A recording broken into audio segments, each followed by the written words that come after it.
Vous écoutez Indépendance financière et hypothèque, où l'endettement est à éviter, l'épargne est à l'honneur et où la maison complètement payée remplace la voiture de luxe comme symbole de richesse. Je suis Frédéric Lacharité, courtier hypothécaire à Montréal et au Québec. Je veux vous aider à prendre le contrôle de vos finances, à transformer votre vie. Je vous transmets ma formule pour atteindre l'indépendance financière.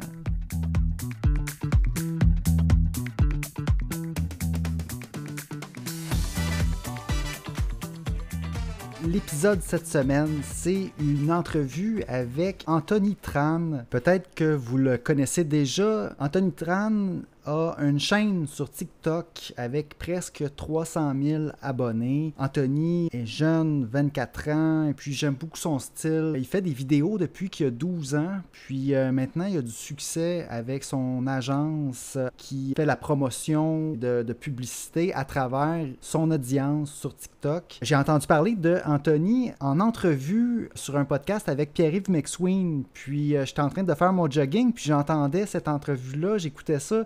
Et puis quand je suis revenu, tout de suite, j'ai dit « Colin, il faut que j'envoie un message. » Ça m'a vraiment touché. Je trouvais que c'était quelqu'un d'impressionnant. J'étais allé voir ses vidéos après ça sur TikTok parce que moi, je le connaissais pas, Anthony, avant de l'entendre en entrevue. Et puis j'ai dit « il faut que j'envoie une petite vidéo par courriel pour lui dire bravo, puis en même temps pour l'inviter sur mon podcast. » Et il a accepté l'entrevue aujourd'hui. C'est le résultat de ma discussion avec Anthony. Donc on a parlé, là, rapidement, on a parlé d'indépendance financière ensemble. Il y a de belles leçons à retenir de la façon de penser d'Anthony. C'est pas pour rien qu'à 24 ans, il a le succès qu'il a en ce moment. On a parlé réussir à gagner une valeur, ça se fait pas du jour au lendemain. Anthony a commencé à 12 ans à faire des vidéos sur YouTube et puis ça s'est transformé petit à petit en ce que c'est devenu aujourd'hui. Donc, il y a une question de persévérance aussi. C'est pas juste seulement de faire quelques vidéos puis qu'il y en a un qui devient viral. C'est qu'on en a fait beaucoup pour se rendre où est-ce qu'on est. Donc ça, je trouve que c'est une belle leçon. Aussi, il arrive de belles choses lorsqu'on arrive à travailler dans ce qui nous passionne. Parce qu'avec Anthony, vous allez l'entendre, c'est un peu ça. Lui, déjà, après plusieurs années de faire des vidéos pour le plaisir avec son ami, il a décidé qu'il voulait vivre de ça un jour parce que c'est ce qu'il aimait faire, puis c'est ce qui le passionne, puis c'est ce qu'il veut faire aussi pour le long terme, pour le futur. Puis ça, bien évidemment, quand on réussit à faire un peu d'argent à travers ce qu'on aime faire, ben c'est là que c'est beaucoup plus facile d'accumuler une richesse puis de cheminer vers l'indépendance financière, avoir le contrôle de sa vie. On a parlé aussi un peu d'endettement. Encore là, Anthony a une belle façon de penser par rapport à l'endettement. On a parlé de la voiture, j'allais challenger un peu avec un paiement de Tesla que j'avais entendu sur une de ses vidéos. Vous allez voir sa réponse. J'aime beaucoup sa réponse qu'il a donnée par rapport à ça. Ensuite, on a parlé de revenus actifs versus revenus passifs. Puis là, je me posais la question, OK, est-ce qu'Anthony, il pense déjà à ça? Et puis, j'étais pas certain, mais absolument, Anthony avait des choses à dire par rapport aux revenus actifs, revenus passifs, puis de la façon qu'il s'y prend pour justement transformer tranquillement, avoir différents projets diversifiés pour éventuellement avoir des revenus passifs puis continuer à faire ce qu'il aime faire. Vers la fin, on a même parlé de relations de couple puis de mariage.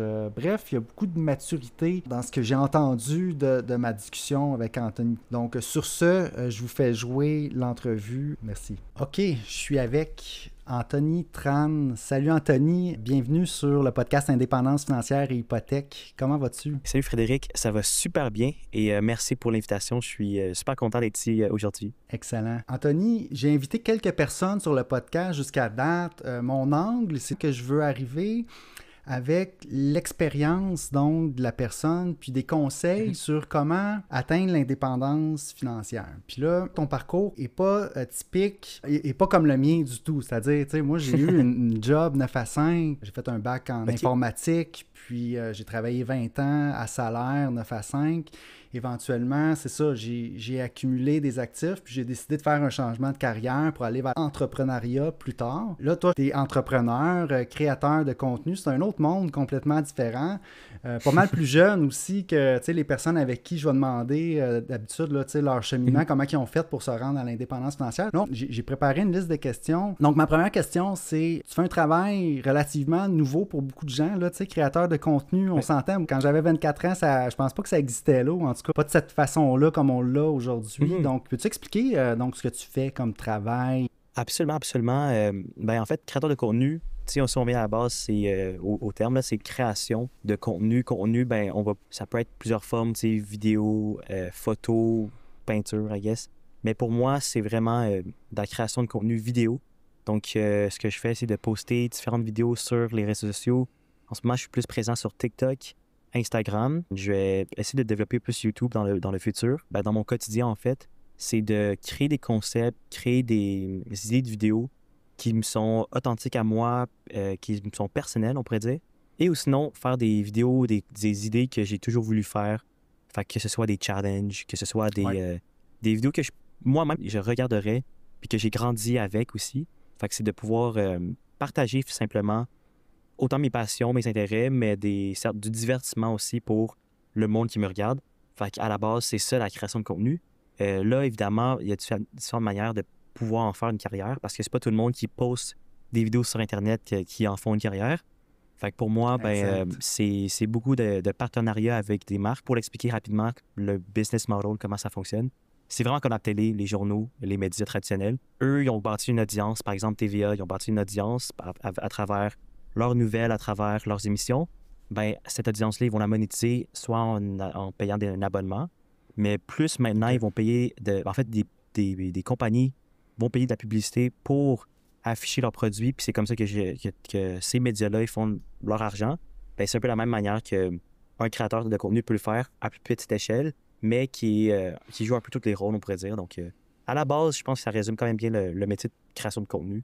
OK, c'est super intéressant. J'avais comme dans l'idée aussi, c'est parce que je voyais quelques-unes de tes vidéos, puis je me disais, Colin, c'est quasiment comme un journaliste, là, tu sais, parce que tu vas voir sur certains sujets, puis oui, des fois, c'est pour divertir, mais il y a aussi beaucoup d'informations. Est-ce qu'on pourrait dire que c'est comme un journaliste des temps modernes, là, indépendant, qui, après ça, a la visibilité qu'il a sur les réseaux sociaux? Oui, absolument. Je pense qu'un bon parallèle qu'on peut faire, c'est que, tu sais, maintenant, tout le monde a un téléphone dans sa poche. Fait que quand il y a une situation qui arrive, ben, tu sais, naturellement, on va voir du monde sur les réseaux sociaux filmer puis le poster.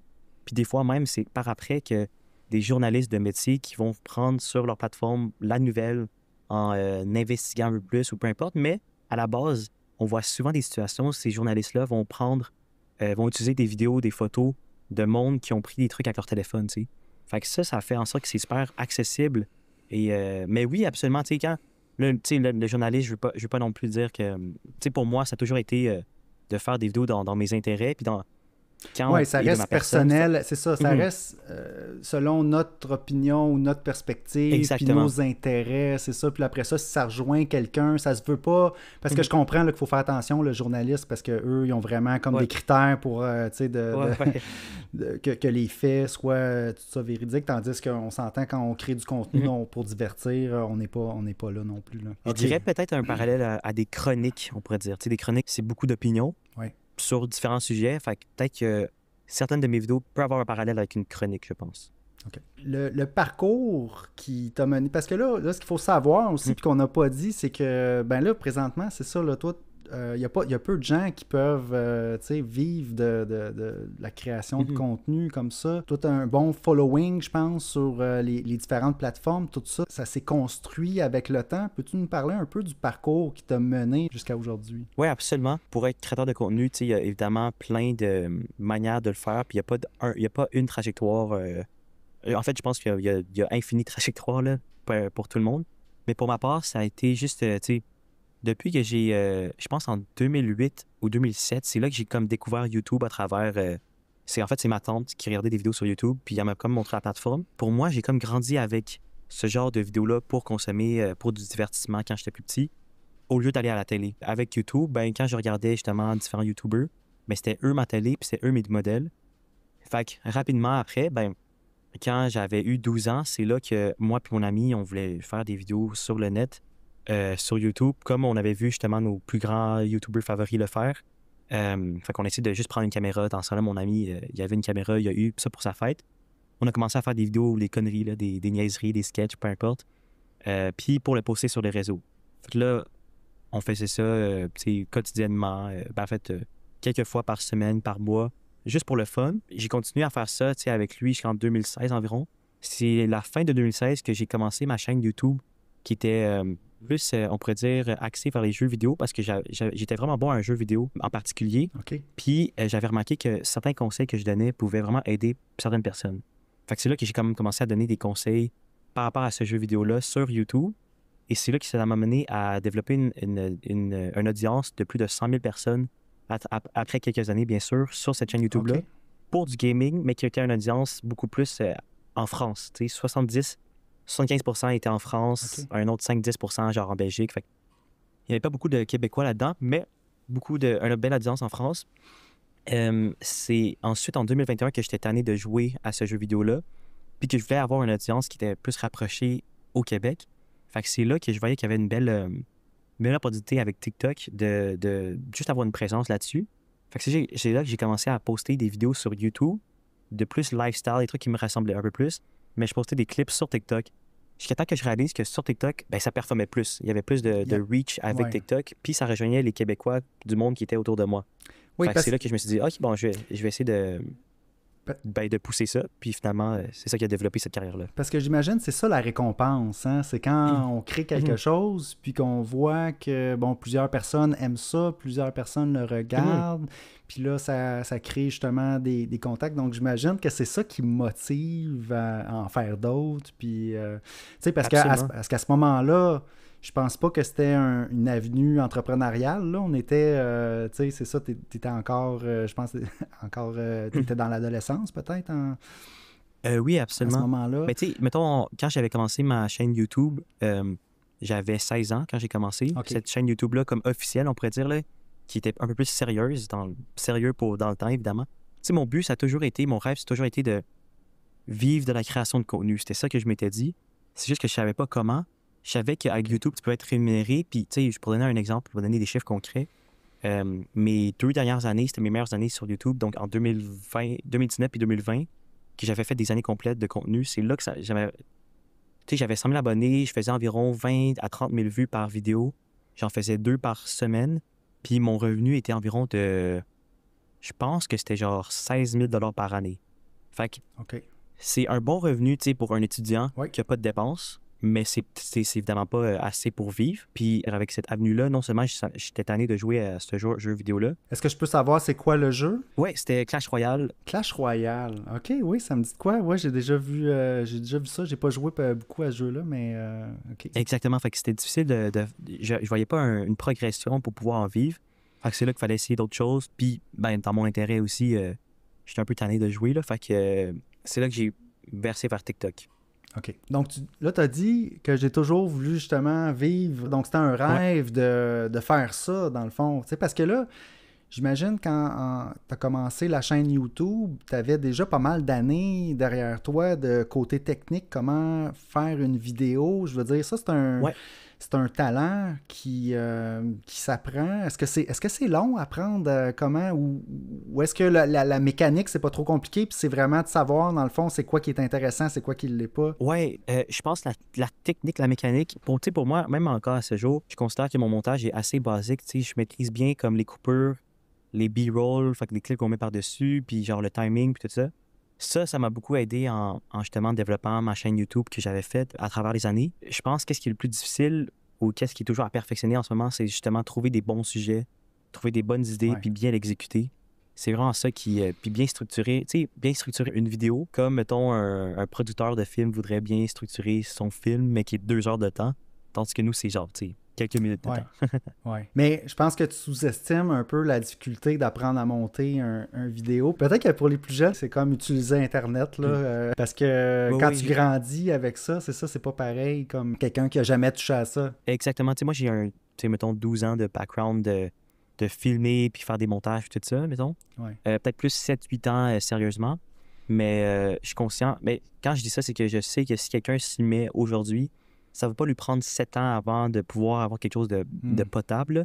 Je pense qu'après une année constante, là, tu peux vraiment être super bon, maîtriser bien les bases. Si tu t'y mets vraiment, tu l'apprends pour de vrai. Là. Je pense que dans l'espace d'1 an, même à quelques mois, tu peux être assez bon. Mais tu sais, parce que moi, je voulais pas...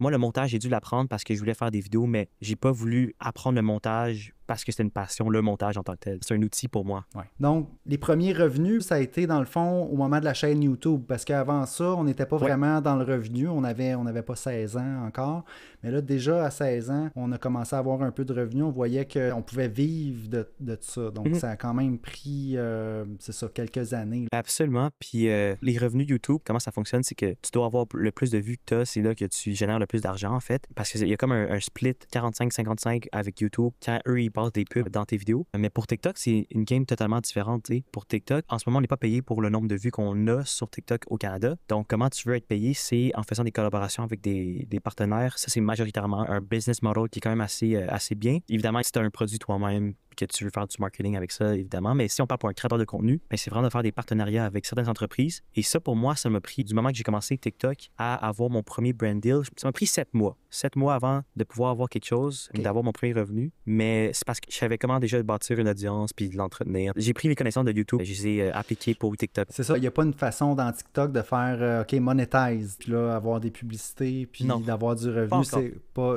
Ouais, peut-être que ça va venir, c'est ça, mais là, pas pour l'instant, c'est différent. OK, je comprends.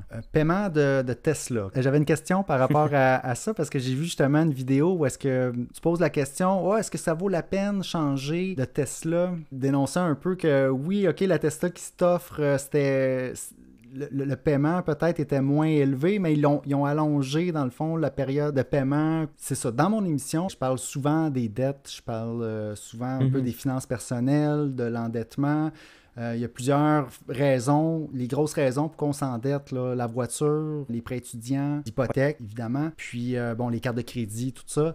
Un gros morceau, c'est le paiement de voiture. Puis là où j'en viens, je comprends que Tesla, c'est comme la marque que t'aimes, puis t'en parles parfois dans tes vidéos. Toi, de ton côté, quand il est venu le temps justement d'acheter une Tesla, est-ce que tu as réfléchi un peu à, OK, est-ce que je l'achète au complet ou j'y vais avec le paiement ou la location? C'est quoi ton point de vue par rapport à ça? Je pense que c'est un super bon sujet quand on parle d'indépendance financière et hypothèque. Dans le fond, pour donner du contexte, j'ai acheté ma Tesla il y a 2 ans, fait que c'était en février 2021. Pour moi, ça faisait pas longtemps que je générais un revenu avec TikTok, là. Puis honnêtement, puis à chaque fois je le dis, là, mais si j'avais repensé au moment que je l'ai acheté, j'aurais pas dû l'acheter. J'aurais même pas dû la louer. J'aurais pas dû penser pouvoir même acheter une Tesla. Mais je l'ai faite finalement parce que c'était un achat pas impulsif. C'est un rêve d'avoir une Tesla. Puis là, mettons, par calcul, je me disais, OK, j'étais toujours capable de la payer par mois. Mais, tu sais, à la fin de la journée, si tu veux pas vivre pour une voiture ou tu veux pas vivre pour payer un bien, surtout quand ça déprécie. Pour moi, c'était... au moment que je l'ai acheté, c'était pas un bon moment.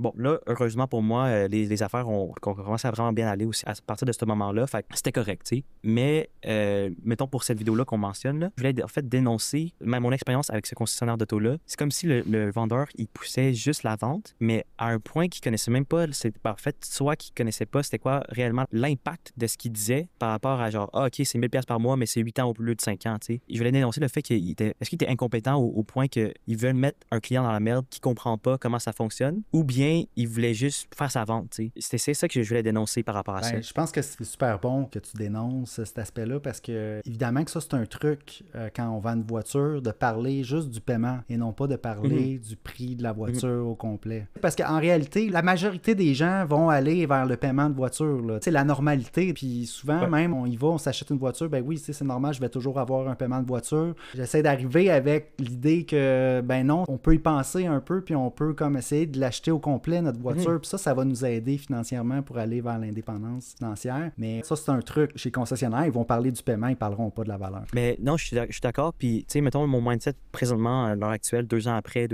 demi après d'avoir acheté cette voiture-là, c'est premièrement, bon, je vais finir à la payer, puis tout ça, c'est une chose. J'aimerais ça, il y a comme 2 options. Soit je la roule jusqu'à temps qu'elle décède, on pourrait dire, là, puis que là, il faudra en acheter une nouvelle.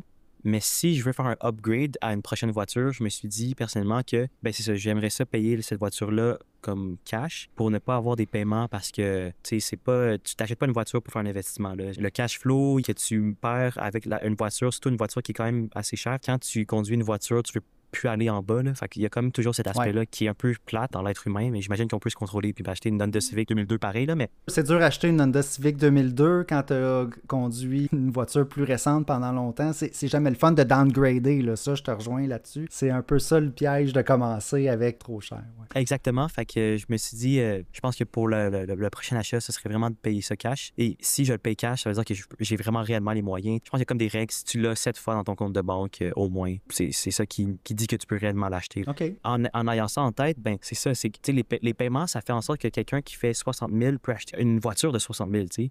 Mais nécessairement, en termes de l'impact financier, c'est pas nécessairement la meilleure chose. Mais si on se dit, tu peux juste acheter cash ta voiture, puis que pour définir la définition de pouvoir l'acheter, c'est d'avoir 7 fois le montant de cette voiture-là, ben rendu là, tout le monde va acheter genre une voiture à 500$, ou une voiture à 1000, 2000 $. Fait que c'est là que pour moi, c'est vraiment d'essayer de mieux faire des décisions financières, puis d'avoir des barèmes qui sont à respecter finalement pour, ben si jamais je peux pas acheter cette voiture-là, ben c'est parce que je la mérite pas encore. J'aime ça. OK.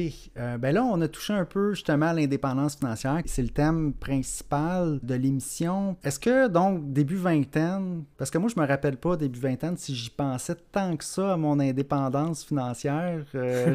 J'avais 0 de valeur nette, puis je commençais justement à travailler, je sortais de l'université. Toi, est-ce que justement l'indépendance financière, c'est quelque chose à laquelle tu penses? Si oui, comment tu vois ça?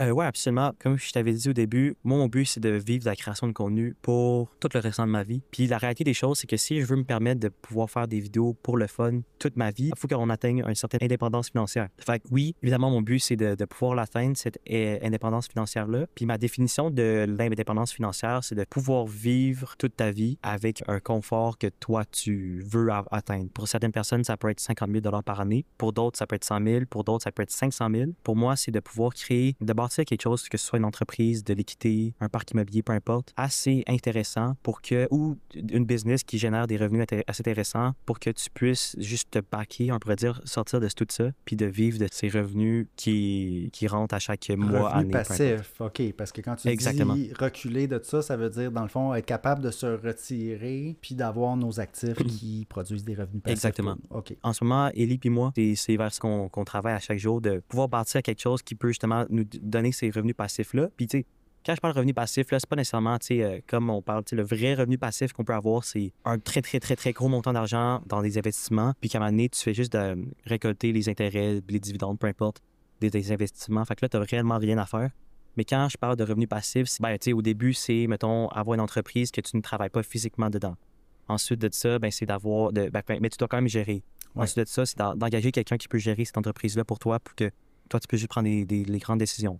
Après ça, ben, c'est de se retirer de plus en plus. Fait que t'engages quelqu'un qui peut prendre ces décisions-là, qui peut gérer toute l'équipe, etc. Puis là, après ça, toi, tu fais les décisions d'investissement. Est-ce que vous voulez investir dans tel ou tel projet? Puis ensuite de ça, c'est de se distancer de ça pour que quelqu'un gère ça. Fait, tu sais, c'est vraiment, il y a plusieurs étapes, puis ça prend une vie pour faire ça. Mais c'est évidemment le but qu'on souhaite espérer, Élie et moi, ensemble.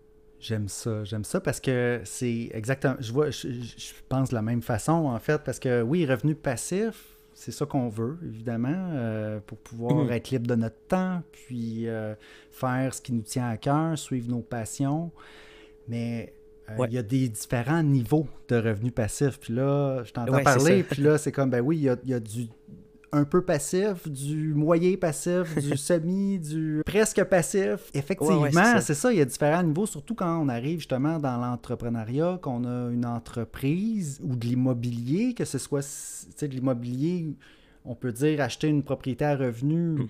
C'est passif, mais c'est pas passif. Dans un sens, les loyers donc vont rentrer, mais il y a peut-être des mois qu'il n'y a pas grand-chose à faire, mais il y a peut-être certains mois que là, il faut s'en occuper. Puis déjà qu'on est entrepreneur, puis qu'on est libre, on est en contrôle à 100% de notre temps. Parce que là, toi, si t'es pas employé pour quelqu'un d'autre à ton compte, t'as déjà, dans la vingtaine, un bon niveau d'indépendance. Pour vrai, tu sais, pour mon âge, puis je vois un peu mes amis autour, puis du monde même un peu plus vieux, puis tout ça, je suis très, très, très reconnaissant du contrôle, justement, qui c'est vraiment bon, du contrôle de la vie que je peux avoir à mon âge. C'est sûr que, il y a encore beaucoup de choses à développer. C'est pour ça que, mettons, en ce moment, là, pour te donner un exemple de quelques idées qu'on souhaite pivoter pour, justement, atteindre cette indépendance financière-là, c'est que, tu sais, en ce moment, le plus gros gagne-pain pour nous, c'est la création de contenu par ma page, par mon visage. Fait que finalement, je vends mon visage ma notoriété, mon audience. Fait ça, finalement, c'est comme une job qui paye super bien, c'est tout. C'est pas... faut que je sois dedans, puis je peux pas être remplacé par quelqu'un d'autre, puis je peux pas le déléguer à quelqu'un d'autre. C'est ça, si t'arrêtes pendant un mois, ben il n'y a pas de revenu qui Exactement. va rentrer. Fait que c'est pour ça que, tu sais, on est super contents, Ellie puis moi, en ce moment, on a pu acheter pour ce qu'on habite, faire une première propriété ensemble, puis il y a quelques mois, puis il y a littéralement 3-4 jours, on a pu acheter une petite maison en copropriété en bas du Mont-Saint-Anne à Québec. Et ça, évidemment, on va en profiter et tout ça. Puis dans le futur, et peut-être faire, en tout cas, c'est zoné Airbnb. Fait que ça, on verra les opportunités qu'on peut avoir avec ça. Mais, tu sais, évidemment, fait que là, genre, d'avoir un pied dans l'immobilier, mais utiliser la chance qu'on a un bon revenu pour pouvoir leverage ça puis transférer ça en immobilier pour l'instant. Puis bon, éventuellement, dans maximum 25 ans, on devrait pouvoir en bénéficier, là, j'imagine, avec les paiements qu'on aura payés. Fait que ça, c'est comme une partie qu'on développe pour une indépendance financière garantie dans 25 ans, presque, là, parce que faut juste qu'on... Notre objectif, c'est d'acheter un bâtiment par peu importe le nombre de temps, puis de bâtir une certaine équité pour que dans 25 ans, on puisse vivre seulement de ça. Mais on est en train de bâtir d'autres projets que genre... En ce moment, on a Ellie puis moi, puis un autre de nos associés, on a un premier projet de nouvelles qui s'appelle 10-4 Info, qui justement génère des revenus sans mon visage. En fait, là, c'est des revenus qui sont passifs, entre guillemets, passifs en termes de... Genre, on ne doit pas être physiquement là, puis on n'a pas besoin d'être actif puis de faire le travail. Il faut évidemment développer la business, puis développer les relations, développer tout ça, mais c'est quelque chose qui a déjà... On a une plus grande liberté que ce que je fais en ce moment, qui est de faire des vidéos, tu sais. Fait que différents projets comme ça qu'on essaie de développer pour cette indépendance financière-là. Évidemment, on a quand même... j'ai 2 autres projets qui espérons... C'est des entreprises qui espéront pouvoir être fructueuses dans le futur. Si oui, ben tant mieux. Sinon, ben on recommence. C'est ça qui est le fun, je pense, c'est d'utiliser le temps. Ouais. Le fait que tu sois entrepreneur à ton compte aussi, puis que tu es en contrôle de ton temps, oui, c'est important de faire la job principale, de faire les vidéos, mais aussi, on voit que tu sèmes pour te créer des actifs qui un jour vont faire en sorte que le gagne-pain principal va être moins nécessaire. Puis ça, je pense que c'est clé pour atteindre l'indépendance financière. Sinon, l'alternative, ça pourrait être, tu continues de faire des vidéos, puis on investit sur les marchés financiers. Mais les marchés financiers... Dans les REER, tout ça, oui, ça va être bon pour l'impôt, le CELI, mais on s'entend, les marchés financiers, ça fait 10% si ça va bien. Tandis que quand on se crée des actifs comme ça, des entreprises, puis là, c'est semi-passif, c'est-à-dire que là, c'est un petit peu plus difficile que juste mettre sur les marchés financiers avec un conseiller. Oui, il y a plus de risques, mais il y a plus de rendement. Puis quand on est impliqué, ben il y a moins de risques parce que aussi ça prend notre intervention puis on a plus de contrôle. Exactement, puis c'est beaucoup plus le fun. Ça dépend des personnes, mais pour moi, c'est beaucoup plus le fun de faire ça qu'investir tel montant par mois. On le fait aussi avec un conseil financier juste pour être... Tu sais, on essaie de diversifier un peu partout, là, mais pas à grande échelle, on pourrait dire, là, pas la majorité du revenu comme peut-être on devrait, mais oui, absolument. Ça, c'est aussi la clé. Tu sais, j'avais Pat Raymond, il y a 2 semaines, justement, on se parlait sur le podcast. Oh, nice. On se parlait de ça justement, que l'important, c'est de faire ce qu'on aime, c'est d'être dans notre passion. Puis quand notre passion, ce qu'on aime, puis que c'est le fun, ça rapporte parce qu'on est en train justement d'avoir des projets entrepreneuriales, puis que ça a le potentiel de créer des actifs qui vont nous générer des revenus passifs, c'est l'idéal. Sinon, comme je dis, l'alternative, on fait notre travail, on a investi, oui, dans nos REER, tout ça. Mais en réalité, ça, comme tu dis, c'est pas super le fun, mais même si ça prend peut-être pas beaucoup de temps. Mais après ça, qu'est-ce qu'on fait? On voyage, on s'amuse, on dépense, on rénove la maison. C'est toutes des choses qui font en sorte que l'argent sort au lieu de rentrer. OK. Mariage. Oui. Donc, ouais, c'est ça. On a tombé sur, encore là, une de tes vidéos qui parlait de mariage. Je pense que c'était celle où tu dis, si on était pour se marier avec 500$, voici comment qu'on ferait. Je trouvais ça intéressant. Donc, si je comprends bien, le mariage, c'est un projet. Je pense que tu en parles dans tes vidéos. Oui, absolument. Dans le fond, on se marie au mois d'octobre.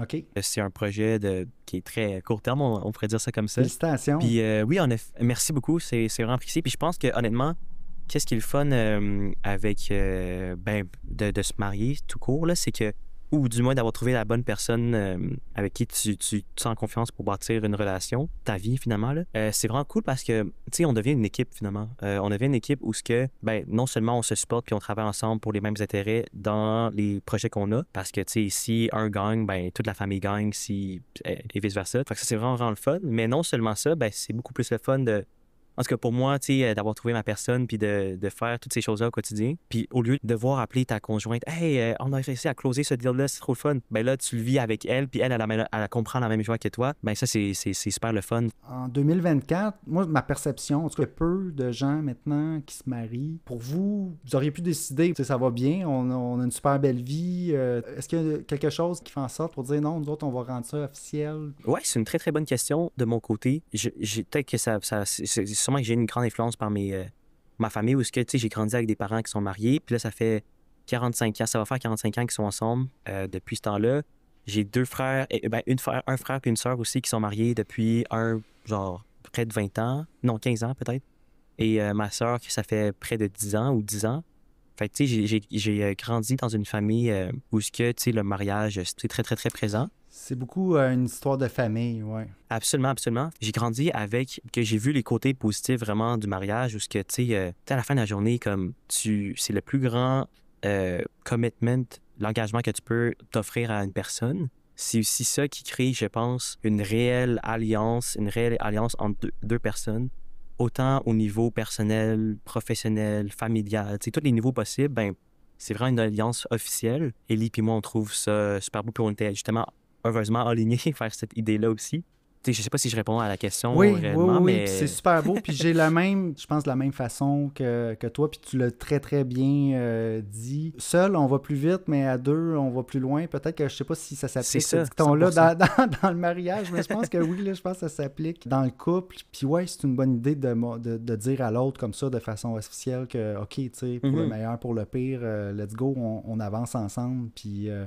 c'est là qu'on peut aller le plus loin, là, quand on est dans cette situation-là. Tu sais, je pense que qu'est-ce qui est le plus difficile, là, puis tu sais, là, j'ai juste 24 ans, là, mais comme en tout cas, de ce que je comprends avec mes frères et sœurs, puis ce que ma famille ce que j'observe avec ma famille puis mon entourage, je pense que le plus important, c'est de pouvoir trouver quelqu'un que tu sens vraiment réellement en confiance puis en fusion, comme assez pour se marier, là. Parce que je pense que de nos jours, puis en tout cas de ce que j'observe aussi avec des amis puis des personnes plus de mon âge, j'ai l'impression qu'il y a beaucoup de personnes qui vont se mettre avec quelqu'un juste parce que ils sont bien, puis c'est tout, parce qu'ils sont bien dans le sens que c'est pas trop compliqué, puis c'est facile, c'est simple. Mais j'ai pas l'impression que des fois ce couple-là, il cherche à... Tu sais, c'est quoi le end goal par rapport à ça? À un moment donné, vous êtes 5 ans ensemble, puis bah, un jour, tu te lèves, puis ça ne tente plus d'être avec la personne, fait que vous vous laissez, puis là, vous perdez votre temps, finalement, de 5 ans.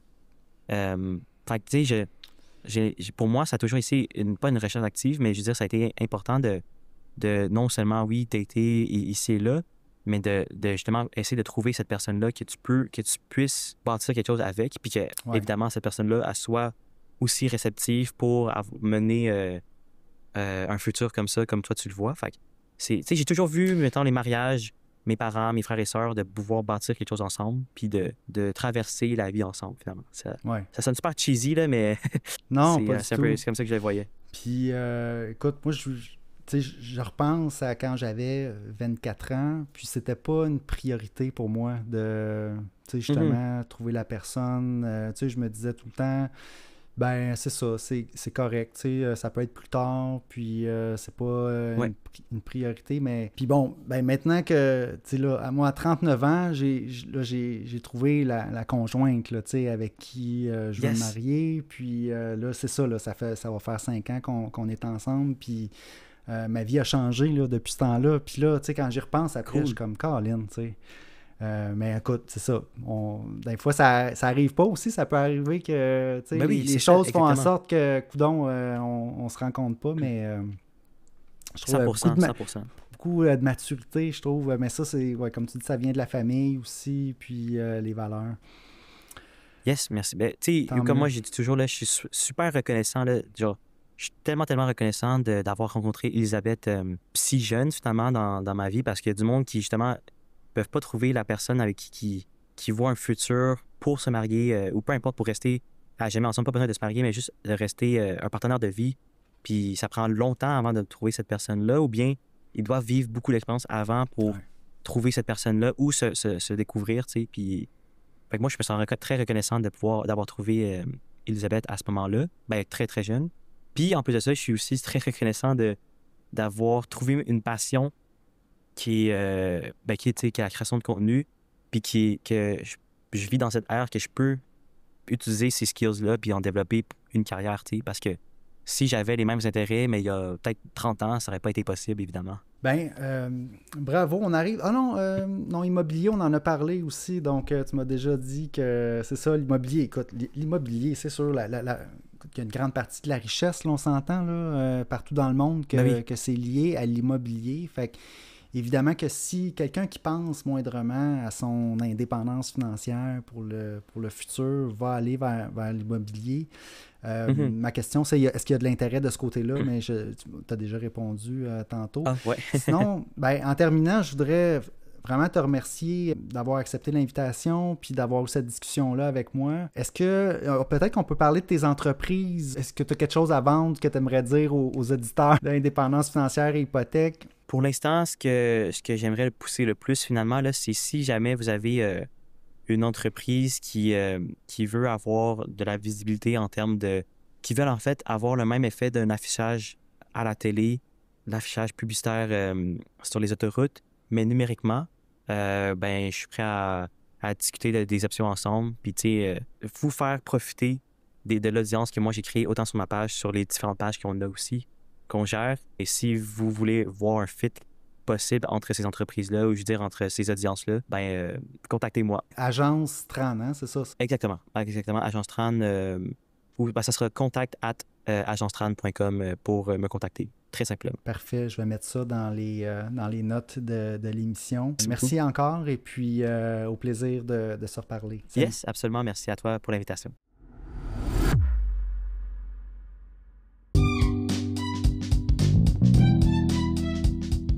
Alors, si vous avez apprécié l'émission, je vous invite à vous abonner. J'ai aussi une page Facebook à laquelle vous pouvez vous abonner. Ça s'appelle Frédéric Lacherté, courtier hypothécaire. Vous verrez passer mes publications hypothécaires quotidiennement. Si vous avez des questions ensuite d'hypothèque pour moi, achat, renouvellement, refinancement, n'hésitez pas à communiquer avec moi en prenant un rendez-vous. L'adresse parleravecfred.com. C'est un site, ça va vous mener directement sur mon calendrier. Vous pouvez choisir la date, l'heure, choisir le moment qui vous convient pour prendre rendez-vous. Ensuite, par courriel à hypothèque au pluriel, donc hypothèque avec un S, à commercial frédériclacherté.com, téléphone 514-243-8994. Toutes ces infos-là sont disponibles dans les notes de l'émission. Puis ça me fera plaisir de parler d'indépendance financière et d'hypothèque avec vous.